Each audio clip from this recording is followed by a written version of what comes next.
Welcome to our students and families.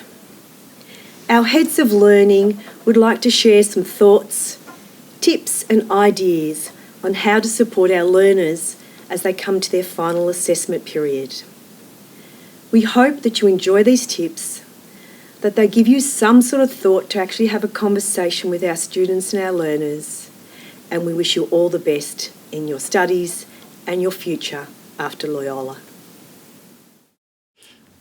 Well, here we are with the Head of English, Mr. Jacob Gasparini, and we're talking all things VCE exams for our Year 12s for the end of the year. Jacob, welcome. Thanks, Michael. Let's talk about mainstream English. What advice can you give our students about mainstream? I think the mainstream English exam is 3 parts, and I think the thing that escapes students often is the fact that, sitting there for 3 hours and writing 3 essays in a row is a really tough ask, and I think the thing that they avoid thinking about is trying to replicate the conditions of their exam as often as they can in the lead up to their exam. So I think the best thing they can possibly do is, of course, all the normal things, revising your themes for Much Ado About Nothing, revising your thematic concerns for your comparative texts, and doing your practice annotations for argument analysis. But I think really focusing on the individual skills that make up each part of the exam. So, spending time doing deconstructions and plans under timed conditions, writing essays under timed conditions, that's really, really valuable in preparing you psychologically and mentally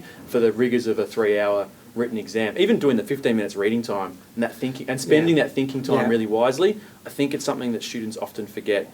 I know that Year 12 English have been given a week-by-week breakdown of working on those particular skills up until the exam. I think they got given a 12-week timetable, and that gives them a really nice spread of practice for all of those skills. And I'd really advocate that students have a crack at doing as many of those as possible. It's not meant to be do every single one of these things. We don't want to create too much pressure, but the more you do in that regard, certainly the better off you're going to be. And it is the longest exam by far of any subject, so that 3 hours is really important. Hugely important, and definitely it's the toughest thing they're going to do this year, and everything up to this point has been setting them up for that. So each of the SACs they've done in terms of their Much Ado SAC, their argument analysis SAC, and their comparative SAC, each of those is literally a formal practice on the way to the exam, and I'd really advocate they go back to those, do their redrafts, look at what the feedback was, how do I need to improve, and then every practice piece they do, make sure they get feedback, make time with their teacher, and don't do your next practice one until you've responded to the feedback and actioned it, and then you're being really efficient and not just going for volume. That's not a sensible way to prepare yourself. Now, what about language and literature for those students? Yeah, so for our English language and literature students, for our English language students in particular, it's really important that they know their meta-language, and it's really important that they understand how meta-language and social purpose impact representations of identity. It's also really important for them as well to understand how to annotate documents, because they've got really specific sets of documents, particularly the transcripts, and there's certain codes they need to be using when they're doing those annotations. And again, kind of same with English and with any of their subjects, they should be trying to do those under time pressure, because that's what they have to do. They've got to do it under time pressure, so why not replicate those same conditions? So that's the main thing for them. For literature, obviously and language as well, they've got the sort of easier job than mainstream. It's only a 2-hour and 15-minute exam. So for lit, they've got their 2 sections. For them, it's really about knowing their literary perspective incredibly well. It's about knowing poetic devices and structures really well, and how those impact meaning in particular, or authorial intent.